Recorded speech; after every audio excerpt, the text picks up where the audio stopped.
एक कितना सुंदर प्रसंग है शिव महापुराण का, जरा ध्यान दीजिएगा। शिव महापुराण का एक बड़ा सुंदर वर्णन है। हरि वर्मा नाम के एक बड़े अच्छे एक सेठ, भगवान शिव के परम उपासक थे और भगवान शंकर की विरल भक्ति में दिन रात डूबे रहते थे।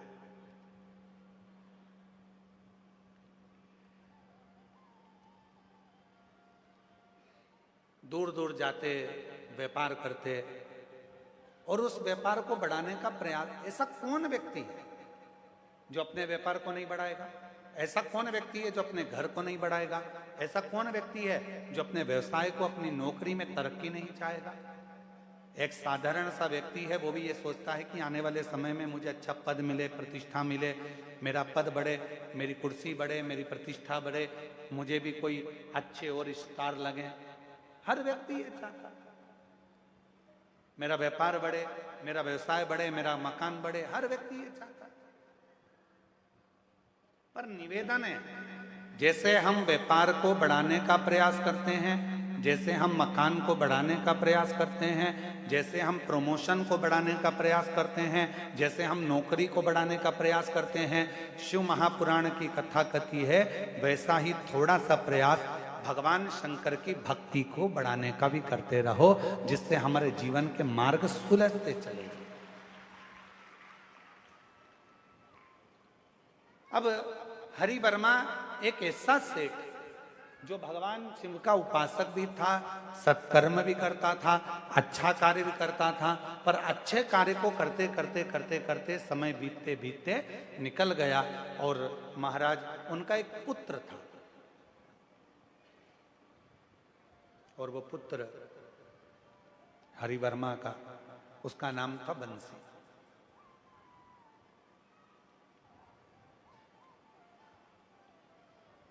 पिता धर्मात्मा, मां पुण्यात्मा, सत्कर्म में लगने वाले, और बेटा बिल्कुल विपरीत चलने वाला, बिल्कुल विपरीत। पर जितेंद्र जी, हम आपको बहुत साधुवाद देंगे। आज आपके आर्यन बेटा हमको लेकर आ रहे थे तो उनका हमने ड्रेसअप देखा, तो हमने कहा कि बेटा ये तो ड्रेस एक विद्वान पंडित का होता है और तुमने जो ड्रेस धारण करी है, तो वो कहते हैं कि हमारे मम्मी पापा को हम ये पहनते हैं ना गुरुजी, धोती लपेटते हैं या धोती बांधते हैं तो उनको अच्छा लगता है, इसलिए हमने ये ड्रेस धारण करी। हम आपको धन्यवाद देते हैं कि अपने बच्चों में आपने ये संस्कार दिए कि सनातन धर्म की पोशाक क्या होना चाहिए, सनातन धर्म का स्वरूप क्या होना चाहिए।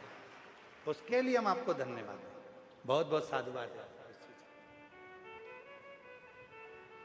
अब जो हरि वर्मा थे, धर्मात्मा थे, पुण्यात्मा थे, सत्कर्मी थे, भजनावली थे, कीर्तनी थे, सब कुछ करते थे, अच्छे से अच्छा कार्य करते थे, सब श्रेष्ठ कर्म करते थे, सब श्रेष्ठ कार्य करते थे। पर उनका जो पुत्र था बंसी, वो उनके कहने पर नहीं चलता था। पिताजी कह देते कि ये कार्य करो, वो करता नहीं। पिताजी कह देते इस कार्य को करो, वो करता नहीं, उस कार्य को करता ही नहीं। शंभो करने को याद तो नहीं होता। महाराज,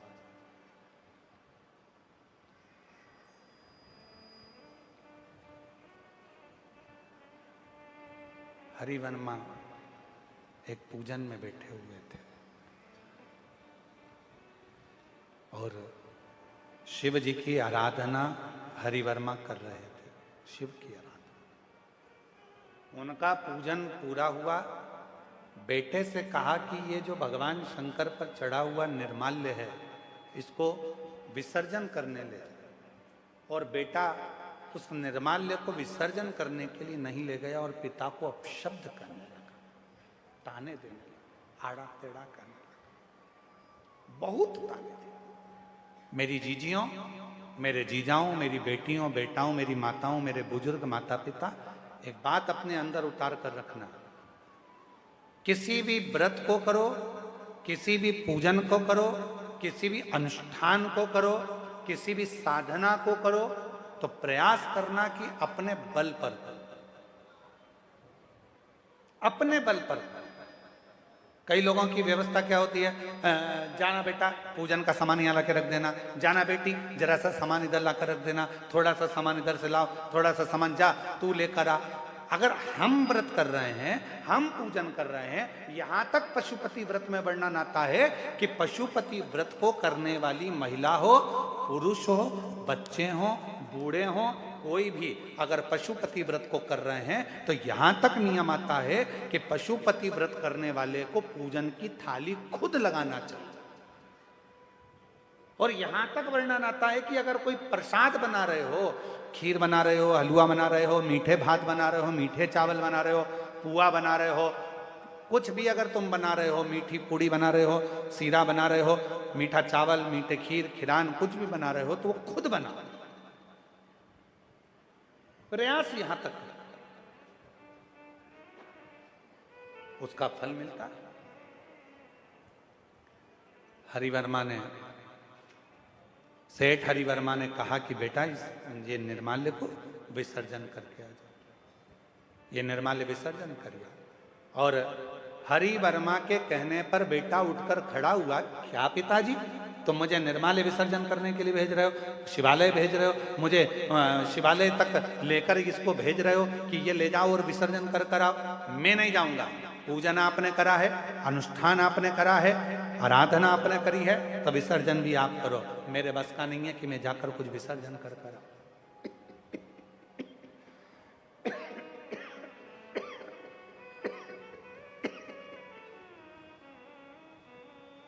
ये मेरे बस का नहीं है कि मैं कुछ विसर्जन करने जाऊं या कुछ कर कर। आप स्वयं करो, स्वयं जाओ। जैसे ही बेटा की बात पिता ने सुनी, जैसे ही सुनी, और हरिवर्मा को क्रोध आ गया, और क्रोध आकर उन्होंने तुरंत श्राप दे दिया, बेटा बंसी भगवान का निर्माल्य मैंने तुझे विसर्जन करने को बोला था, मैं तुझे श्राप देता हूं, 7 दिन के अंदर तू स्वान बन जाए, कुत्ता बन जाए, ये मेरा श्राप है। बेटे की आंख में आंसू आने लगे, वो पिता को छोड़कर मां के पास चले गए। मां ने देखा कि मेरा बेटा तो स्वान बन जाएगा, कुत्ता बन जाएगा, स्वान का स्वरूप हो जाएगा, कुत्ते का स्वरूप हो जाएगा। मां के अंदर दया आई, अपने पति के पास दौड़ कर गई, हरिवर्मा जी के पास, स्वामी मैं जानती हूं कि पूजन करने वाला व्यक्ति में एक तेज बल उत्पन्न हो जाता है। मेरी जीजियों, यदि आप रोज भगवान शंकर को 1 लोटा जल चढ़ा रही हो, आप रोज भगवान शंकर की आराधना कर रही हो, आप रोज शिव महापुराण की कथा को श्रवण कर रही हो, चाहे टीवी पर सुनो, मोबाइल पर सुनो, चाहे पंडाल में सुनो, जहां बैठकर आप कथा के रसतत्व को ग्रहण कर रही हो, 1 लोटा जल चढ़ा रही हो, भगवान की आराधना कर रही हो, साधना कर रही हो, धीरे धीरे आपकी वाणी, आपका हृदय, आपके शब्द सिद्ध होते चले जाए, अपने आप सिद्ध होते। आप में से कई माताएं ऐसी बैठी हैं जो कभी कभी बोली होंगी, आप में से कई भाई ऐसे बैठे हैं, जीजा जो कहते होंगे, मेरी मम्मी जो कहती है ना, मेरी माता जी जो कहती हैं, उनके वचन सिद्ध हो जाते हैं। कभी कभी ऐसा होता है, मेरी पत्नी जो बोलती है ना, उसकी बात बिल्कुल 100% गुरुजी हो जाती है। कभी कभी पत्नियां कहती हैं, मेरे पति कहते हैं ना, वो बिल्कुल पक्का हो जाता है। कोई कहती है मेरी बेटी ने शब्द कहती है, बिल्कुल पक्का हो जाता है। कोई कहती है मेरे दादाजी जो बोलते थे, बिल्कुल पक्का। कारण क्या है? ऐसा क्या शब्द हो जाता है कि वो बिल्कुल निश्चित हो जाता है कि दादाजी ने जो कहा, दादी जी ने कहा, माँ ने कहा, पिता ने कहा, बहन ने कहा या भाई ने कहा, वो बिल्कुल पत्थर की लकीर हो जाता है, वो सिद्ध हो जाता है। उसका कारण क्या होता है? मतलब दादा दादी, माता पिता, बहन भाई, कोई ना कोई एक ऐसा होता है जो भगवान की भक्ति में डूबा रहता है, तो उसके वचन अपने आप सिद्ध होना प्रारंभ हो जाते हैं, उसके शब्द सिद्ध होना प्रारंभ, वचन सिद्ध होते हैं, शब्द सिद्ध होते हैं। आप लोगों के भी आसपास में आप लोगों ने देखा होगा किसी किसी के शरीर में एकदम कोई पवन आ जाता है, तो लोग कहते हैं हमारे पास में एक गांव है, वहां पर एक माताजी आती है उनके शरीर में, और माताजी जो बोलती है वो हो जाता है। फिर कोई कहता है कि हमारे गांव में एक व्यक्ति ऐसा है, उसके मुंह से शब्द निकलता वो ठीक हो जाता है। लोग वहां जाते हैं, नारियल चढ़ाते हैं, चना चिरौंजी चढ़ाते हैं, अगरबत्ती लेकर जाते हैं, प्रणाम करते हैं कि कुछ बताएंगे। वो शब्द, उसने जो भजन करा, उसने जो भक्ति करी, उसने जो स्मरण करा, उसके कारण उसकी वाणी सिद्ध हो गई। पर कब तक सिद्ध है? जब तक वो दुनिया के लोगों का भला कर रही है, भला कर रहा है। जिस दिन उसने सोच लिया कि मेरी वाणी से अब लोग मेरे पास आने लगे, मुझे प्रणाम करने लगे, मुझे नमन करने लगे, मुझे प्रसाद चढ़ाने लगे, मुझे भेंट चढ़ाने लगे, मेरे पास पैसा आने लगा, मेरी वाणी सिद्ध हो गई, फिर धीरे धीरे धीरे धीरे वो स्थान की महत्वता समाप्त हो जाती है और उसकी वाणी से निकले वचन भी फिर पूर्ण नहीं होते, क्योंकि उसके भीतर दूसरों के प्रति भेदभाव उत्पन्न होने लगता है, अहंकार आ जाता है, शब्दों का अभिमान आ जाता है, तो वो वचन भी पूर्ण नहीं होते, वो वचन सिद्ध नहीं।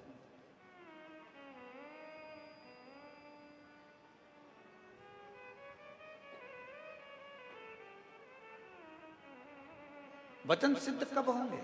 वाणी सिद्ध कब होगी? जब हम श्रेष्ठता का जिए। महाराज सेठ हरिवर्मा ने भगवान शंकर की भक्ति करी, भजन करा, स्मरण करा, मंत्र जाप करा और उठा पूजन से, और बेटे को श्राप दे दिया कि तू स्वान, 7 दिन के अंदर तू स्वान बन जाएगा। 7 दिन। बेटा रोते हुए माँ के पास पहुंचा, माँ मुझे श्राप लगा, माँ मुझे श्राप लगा। माँ आंख से आंसू बहाने लगी, नेत्रों से नीर बहने लगा, आंख से आंसू निकलने लगे। माँ दौड़ी हरिवर्मा की ओर और हरिवर्मा के पास पहुंची। अपने पति के पास जाकर, अपने पति के पास पहुंचकर प्रणाम कर कर रोने लगी। हरिवर्मा ने पूछा अपनी धर्म पत्नी से, तू रोती क्यों है? क्यों रोती? जगत का ऐसा कोई पिता नहीं है जो अपने बेटे को सुधार नहीं सकता। आप अपने बेटे को सुधार सकता है, पर सबसे बड़ी बेटों की ढाल होती है उनकी माँ, उनकी माता। बेटों की ढाल होती है। जैसे ही बेटा कुछ गलती करा और पिता ने चिल्लाना प्रारंभ किया, इतने में माँ आकर खड़ी हो जाती है। 9 महीने तक गर्भ में रखा, तुम तो अपना काम में लगे हुए थे, मैंने कैसे पाल पोस के बड़ा किया मैं जानती हूं। आ गए चिल्लाने, चुप रहो, सुधर जाएगा, हो जाएगा। बस ये सोचते सोचते सोचते सोचते सोचते सोचते बेटा एक दिन गलत काम करने लगता है, मदिरा पान करने लगता है, वेश्यावृत्ति करने लगता है, जुआ खेलने लगता है, गलत गलत जगह पर जाना प्रारंभ कर देता है। क्यों? क्योंकि बेटे को मालूम है मुझे बचाने वाली मेरी माँ है। पर पिता चाहे तो बेटे को सुधार सकता है। इसलिए मेरी माताओं से निवेदन है, मेरी जीजियों से निवेदन है, जब जीजा थोड़ा चिल्लाए, बच्चों को सुधारने का प्रयास करें, तब थोड़ी शांति आप भी रखें। भगवान शिव ओघड़दानी त्रिकालदर्शी कैलाशी अविनाशी शिव की कथा करें। महादेव नमन चरणों में स्वीकार कीजिए, सबका किया है मेरा भी उद्धार कीजिए, उद्धार कीजिए। हे त्रिपुंडधारी, हे त्रिशूलधारी, हे त्रिपुंडधारी, हे त्रिशूलधारी। चरणों में तेरे बाबा जी पावन है चारों धाम। चरणों में तेरे बाबा जी पावन है चारों धाम।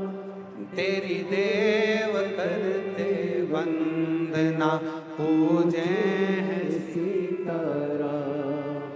तेरी देव करते वंदना, पूजे सीताराम, हो जाए पूरी कामना, बोलो बोलो हो जाए पूरी कामना। उपकार कीजिए सबका किया है मेरा भी उद्धार कीजिए, उद्धार कीजिए। है त्रिपुंडधारी, है त्रिशूलधारी। जब व्यक्ति भगवान की अविरल भक्ति को धारण करता रहता है, स्मरण करता रहता है, भजन में डूबा रहता है, तो उसकी वाणी सिद्ध होती चली जाती है। और उसकी वाणी इतनी सिद्ध हो जाती है कि वो जो कह दे। हरिवर्मा, सेठ हरिवर्मा ने अपने बेटे को श्राप दे दिया, तो स्वान बन जा, तो कुत्ता बन जा, स्वान। जैसे ही सुना मां ने, भीतर से मां रोने लगी, मेरा बेटा स्वान बन जाए, मेरा बेटा स्वान बन जाए। मां रोने लगी, दौड़ी हरिवर्मा की ओर। स्वामी, निवेदन है, विनती है, स्वीकार करिए, स्वीकार करिए। स्वामी, मैं अपने बेटे को स्वान बनते हुए नहीं देख सकता, मैं अपने बेटे को स्वान बनते हुए नहीं देख पाऊंगा, मैं देख नहीं सकती, कृपा करो, दया करो। हरिवर्मा ने कहा अपनी धर्म पत्नी को, भार्य सुनो, बेटे को श्राप लगा है क्योंकि वो अपशब्द मुझसे बोला है, और वो भी ऐसे समय पर अपशब्द बोला है जब मैं भगवान की अविरल भक्ति में, भजन में, पूजन में बैठा हूं।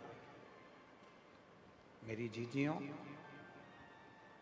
प्रयास करो, जब शंकर के मंदिर में जल चढ़ाने के लिए जाओ, या पूजन करने के लिए जाओ, या स्मरण करने के लिए जाओ, किसी का दिल ना दुखाओ, किसी को अपशब्द ना कहो, किसी को ताने ना दो।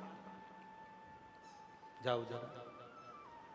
फिर भी तुम यदि आई हो और अपने बेटे को उस योनि से छुड़ाना है, तो सुनो, ये स्वान तो बनेगा क्योंकि श्राप लगा है, पर स्वान बनने के बाद यदि कोई शिव भक्त कहीं से भगवान शंकर पर चढ़ा हुआ जल लेकर आ रहा होगा, और उसका जल का पात्र का जल इसको प्राप्त हो जाएगा, उसी क्षण ये स्वान की योनि से छूट जाएगा, उसी क्षण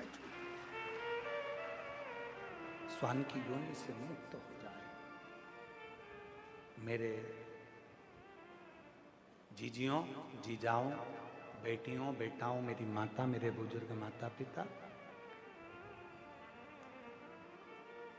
शिव महापुराण के विद्धेश्वर संहिता में लिखा है, शंकर भगवान पर चढ़ाया गया जल जब हम आचमन करते हैं, पीते हैं, तो कायिक, वाचिक और मानसिक ये 3 पाप हमारे तुरंत समाप्त हो जाते हैं। जैसे ही हमने भगवान शंकर पर चढ़ा हुआ, अब कई लोग कह देते हैं शिव पर चढ़ा जल मत पियो, कोई कह देता है शंकर पर चढ़ी बेलपत्र मत खाओ, कोई कह देता है शंकर पर चढ़ा हुआ ये मत पाना।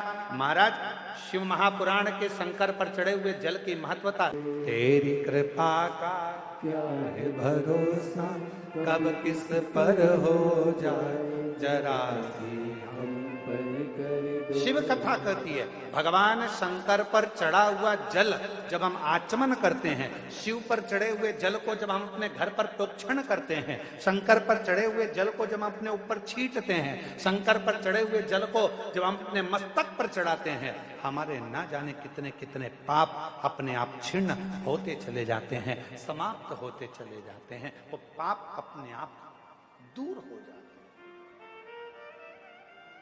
दूर।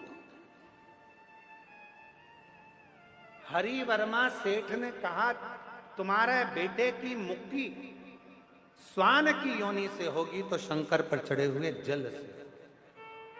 धीरे धीरे कर कर 7 दिन के अंदर बेटे का शरीर स्वान का हो गया और स्वान का शरीर होकर वो भटकने लगा, यहां वहां जहां तहां जाता भटक।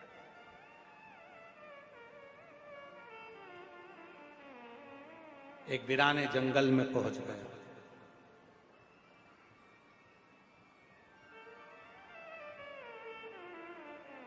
वीराने जंगल में पहुंचकर यहां वहां कुछ भोजन ढूंढ रहा था। भोजन कहां?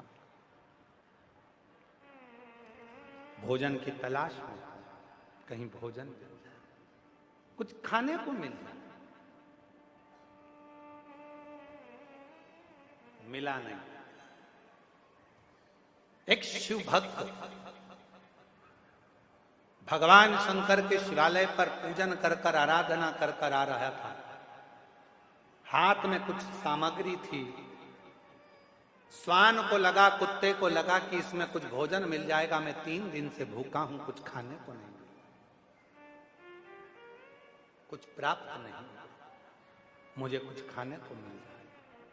भूखा हूं 3 दिन से, मुझे भोजन नहीं मिला, 3 दिन से।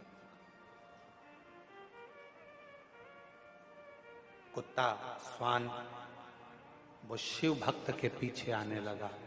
शिव भक्त घबरा गया।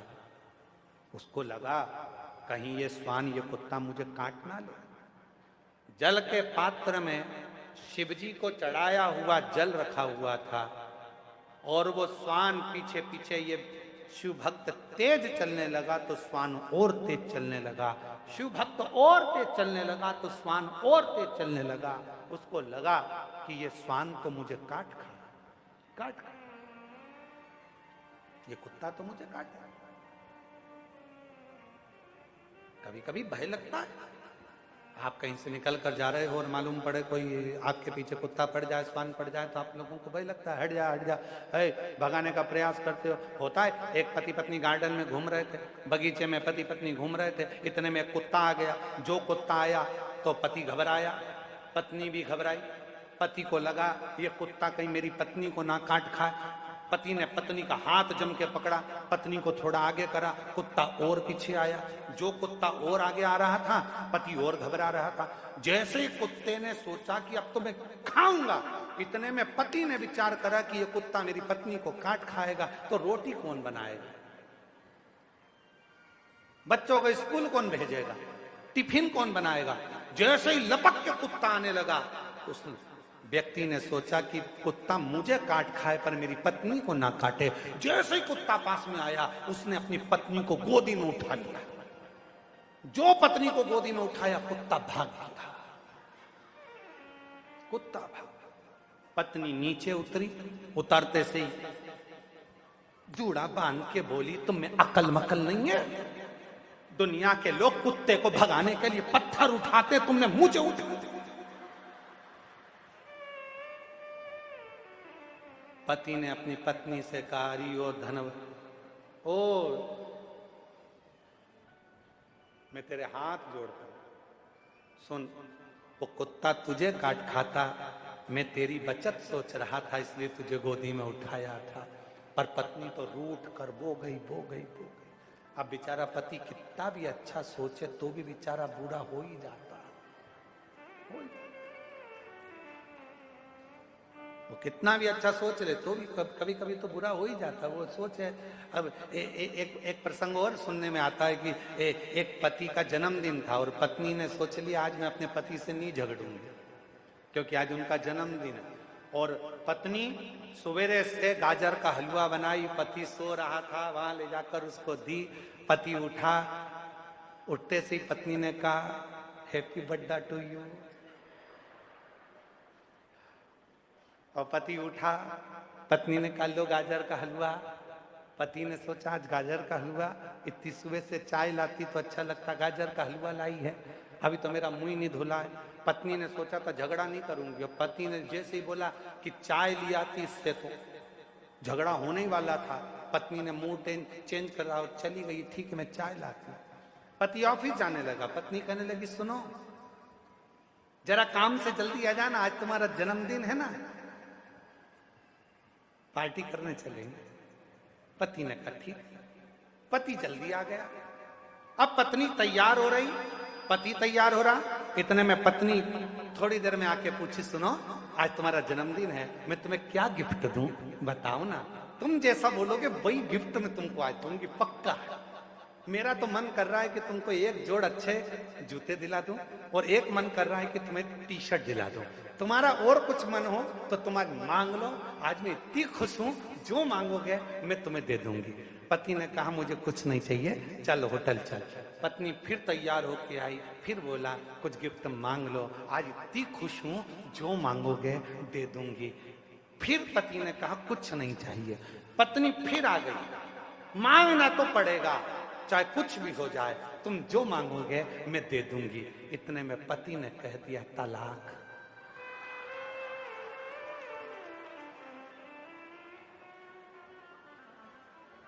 पत्नी गई अंदर, बेलन उठा लाई,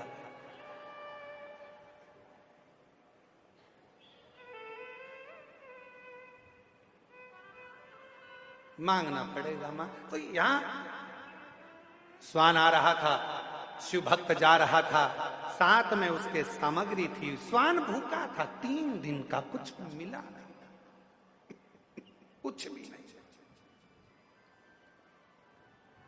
भागा, शिव भक्त जैसे ही भागा तो स्वान उसके पीछे पीछे। अब इसको लगा कि मुझे काट खाएगा। पानी का जो लोटा था, जल का जो लोटा था, उसने वो ही उठा लिया और कुत्ते को भगाने के लिए, स्वान को भगाने के लिए वो लोटा उसकी ओर फेंका। वो लोटे का जल नीचे गिरा, वो जल को स्वान ने चाट लिया और वो उस स्वान की योनि से छूट गया। स्वान जैसे ही स्वान की योनि से वो मुक्त हुआ, शिव भक्त ने पूछा भाई तुम कौन हो? मेरे पिता का नाम हरिवर्मा है, मैं सेठ हरिवर्मा का पुत्र हूं। मेरे पिता ने मुझे थोड़ा सा निर्माल्य विसर्जन के लिए बोला था, मैंने उसको अपशब्द कह दिया था, जिसके कारण बस मुझे कुत्ते की योनि, स्वान की योनि। पर शिव पर चढ़े हुए जल से आज मैं मुक्त हो गया, मुक्त। स्वान हरिवर्मा का पुत्र बंसी कहता है आज मैं कह सकता हूं कि मेरे शंकर पर चढ़े हुए जल को जब थोड़ा सा भी मस्तक पर गिरता है तो ना जाने कितने कितने पाप हमारे समाप्त हो जाते हैं, कितने